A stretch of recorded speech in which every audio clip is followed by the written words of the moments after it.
Hello!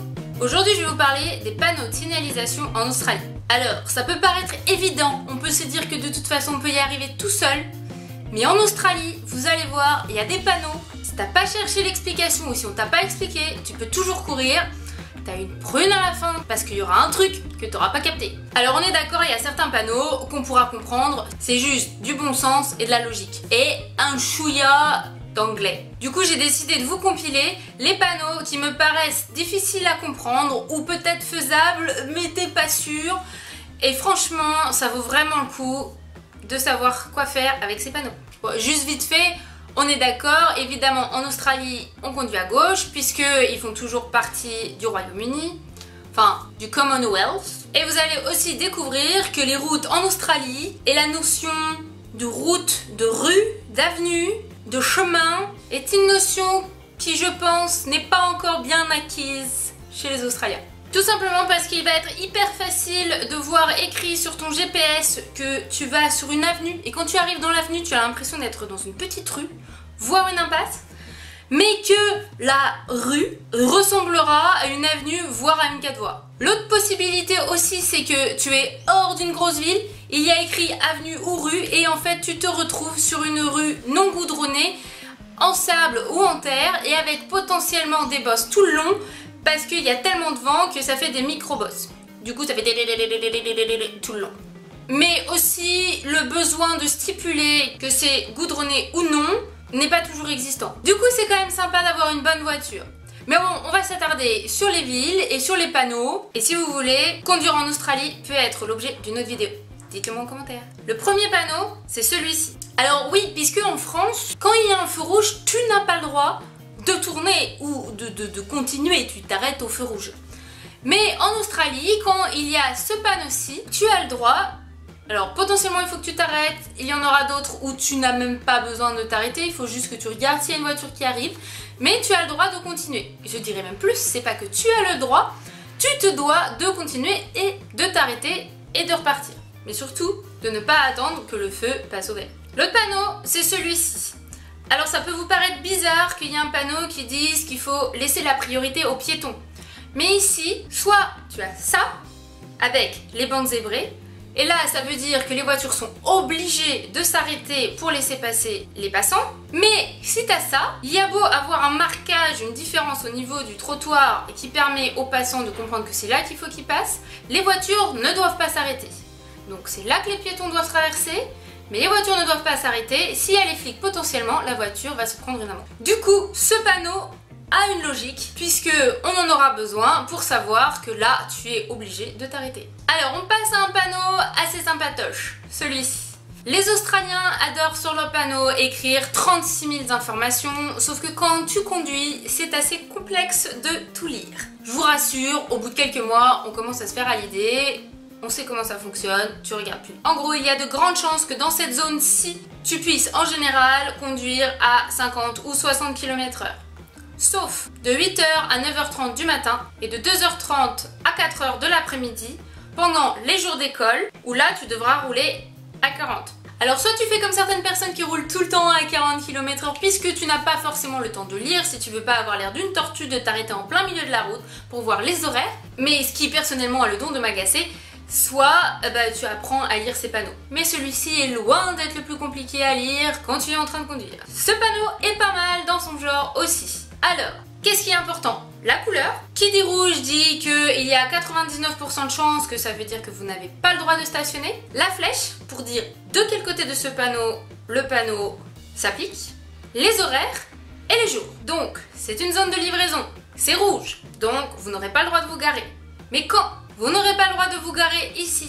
De 9h du matin à 4h de l'après-midi, du lundi au vendredi. Mais aussi de 9h du matin à midi, le samedi. En gros, les horaires qui sont indiqués, c'est les interdictions ou les conditions qui s'appliquent au panneau. Hors de ces horaires, ça veut dire que vous avez le droit de stationner. Vu qu'il n'est pas mentionné ni ticket, ni meter, ça veut dire que c'est gratuit. Si vous stationnez hors des horaires écrits, évidemment. Et évidemment, tout cela s'applique que dans le sens vers lequel va la flèche. Un autre panneau qui peut paraître assez étonnant, celui-ci. L'idée apparemment c'est de désengorger la circulation. c'est quelque chose qui n'existe pas vraiment chez nous. En gros, quand vous voyez ce panneau-là avec un T3 ou un T2, ça veut dire que les véhicules qui ont au minimum 3 passagers, dans ce cas-là, ont le droit d'utiliser cette voie-là, qui est en général réservée pour les bus. Si vous êtes moins, vous n'avez pas le droit. Mais attention, vous avez le droit, si vous êtes 1 ou 2, vous n'avez pas le droit d'utiliser cette voie-ci. Mais seulement de 6h du matin à 10h du matin, du lundi au vendredi. Le reste du temps, vous avez le droit d'utiliser cette voie comme vous voulez. Alors ça peut paraître à confusion puisque du coup les Australiens n'utilisent quasi jamais cette voie-ci. Du coup, potentiellement, si vous n'avez pas eu le temps de comprendre le panneau, vous allez vous dire non mais je dois pas avoir le droit, alors qu'en fait vous avez le droit. Ce panneau-ci qui se rapproche un peu du panneau précédent. Le C veut dire Clear Way, ce qui veut dire que vous n'avez pas le droit de conduire sur cette voie-ci. Et pourquoi vous n'avez pas le droit? Comment vous le savez? Tout simplement parce que c'est rouge. Mais vous n'avez pas le droit de conduire sur cette voie-ci que de 4h à 6h de l'après-midi, du lundi au vendredi. Le reste du temps, vous avez le droit. Un autre panneau qui me paraît assez compréhensible, mais je voulais juste dire un petit truc dessus, c'est celui-ci. Qui en gros veut dire qu'il faut que vous laissiez la priorité, laisser passer les bus. Alors je pense qu'il est assez compréhensible et ça paraît logique parce que en France c'est pareil. Sauf que je vous conseille vraiment de laisser passer les bus puisque les bus savent qu'ils sont gros et qu'ils en ont un peu rien à faire de votre gueule. Du coup, si vous voulez pas avoir la voiture rayée ou un peu abîmée, je vous conseille de laisser passer les bus. Les panneaux qui sont aussi hyper intéressants quand vous êtes en vacances, c'est ceux-là. Alors celui-ci, il y a écrit dessus Tourist Drive, ce qui du coup vous informe facilement que c'est la route touristique. Donc soit la route sera jolie, beaucoup plus jolie que la 4 voies, ou alors ça va s'arrêter par plein de petits villages ou plein de points d'intérêt. Et donc c'est pour ça qu'on vous fera passer par là. Ces panneaux sont toujours marrons, mais il n'y a pas toujours écrit Tourist Drive. C'est pour ça que cette forme-là, et le fait que ça soit marron, vous indiquera que c'est la route à prendre si vous avez du temps pour découvrir les environs avant d'arriver au point où vous vouliez aller. Ce panneau est assez bizarre avec des jambes coupées, du moins moi je trouve ça assez chelou comme panneau. Mais en gros c'est pour vous dire, attention, il y a un passage piéton dans pas longtemps. Celui-ci je pense ce n'est pas très compliqué à comprendre puisqu'en gros ça veut dire qu'on n'a pas le droit de faire un demi-tour sur la même route. Mais ça me paraissait pas mal de le mettre puisque dans mon souvenir ça n'existe pas vraiment en France. Je me souviens pas en avoir vu. Dites-le moi en commentaire quand même si ça existe, comme ça sera pas mal. Quand je rentrerai en France, je serai au courant. Alors maintenant on passe aux panneaux pas cool du tout. Les panneaux de stationnement. Donc un premier exemple, celui-ci. Le P veut dire que vous avez le droit de stationner. Le 1/4, c'est la durée. 1 voudra dire 1 heure, 2, 2 heures logiquement, et ainsi de suite. Et en dessous, ça sera l'heure qui aura été divisée. Donc là, c'est 1/4 d'heure. Vous avez le droit de stationner seulement 1/4 d'heure. Ceci de 9h du matin à 4h de l'après-midi du lundi au vendredi. Et de 9h du matin à midi le samedi. Le reste du temps, vous avez le droit de stationner aussi longtemps que vous voulez. Vu que c'est en vert, ça veut dire que c'est une permission et non une interdiction. Ce panneau s'applique de chaque côté du panneau, puisqu'il y a une flèche avec une petite flèche de chaque côté. Alors peut-être que vous allez me dire que c'est faisable, que c'est totalement facile de comprendre, seulement ça n'existe pas chez nous. Donc au début, on comprend pas forcément ce que ça veut dire, même si on comprend que potentiellement on a le droit de se garer. Est-ce que ça veut dire que c'est interdit? Est-ce que ça veut dire qu'on a le droit? Qu'est-ce que veut dire ce P? Est-ce que 1, 2, c'est 1 heure, c'est autre chose? Et que le plus dur, c'est que souvent ces panneaux sont du coup sur les parkings qui sont le long de la route. Donc vous êtes en train de conduire et vous savez que vous voulez rester 1 heure ou 2 ou je ne sais pas combien de temps. Du coup vous êtes à 50 km/h minimum, il faut que vous lisiez tout pour savoir si vous avez le droit de stationner ou pas. Et c'est très long à lire quand on conduit en même temps. Un autre exemple un peu plus simple, celui-ci, qui veut tout simplement dire que vous avez le droit de stationner puisque c'est vert, vous avez le droit de stationner 1 heure puisqu'il y a un P. Et cela de 9h du matin à midi, le samedi seulement, que d'un côté, dans le sens de la flèche. Le reste du temps, ça veut dire qu'il n'y a pas de restriction. Alors là, vous vous dites que c'est quand même assez compliqué à lire avant d'arriver, mais on a encore mieux. Genre celui-ci. Bon alors déjà, la partie rouge, c'est assez facile, il y a écrit qu'on n'a pas le droit de se garer de ce côté-là du panneau. Mais les Australiens adorent aussi sur leur panneau pour stationner, vous stipulez dans quel sens vous avez le droit de vous garer. Et à quel angle vous avez le droit de vous garer.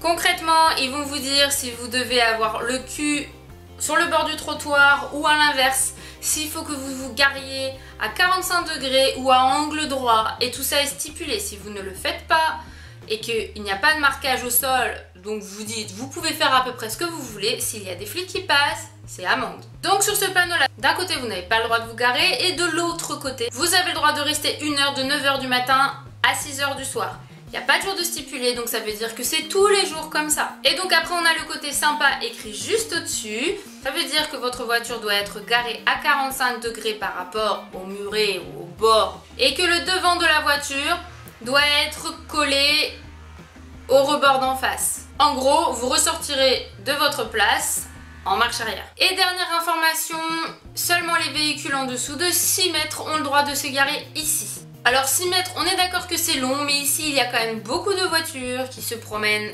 avec un énorme pick-up hyper long, potentiellement une remorque en plus, etc., etc. Donc ça peut faire beaucoup de mètres très rapidement. Bon, et puis là on est au summum du summum. Pour faciliter la lecture quand vous êtes en train de conduire, vous pouvez même avoir ça. Alors ça peut vous paraître énorme, genre ça doit jamais arriver, mais en fait c'est hyper fréquent. Donc, d'un côté du panneau, on peut rester 2 heures, de 8h30 du matin à 6h du lundi au vendredi et de 9h30 du matin à 12h30 le samedi. De toute façon, à chaque fois que vous stationnerez du côté où il y a écrit 2 heures, ça sera gratuit et le reste du temps, vous pourrez rester autant de temps que vous voulez. Mais de l'autre côté du panneau, vous aurez le droit de rester 4 heures puisqu'il y a 4 P, mais cela sera payant puisqu'il y a écrit ticket. De 9h30 du matin à 6h du soir du lundi au vendredi et de 8h30 du matin à 12h30 le samedi. Le reste du temps ne sera pas payant et a priori vous pourrez rester aussi longtemps que vous voulez. Pour rajouter une information, en haut du panneau on vous indique comment vous devez, et que c'est obligatoire, comment vous devez vous garer. Vous devez donc vous garer à un angle de 60 degrés avec le bord de la place. L'arrière de la voiture doit être collé au rebord de la place.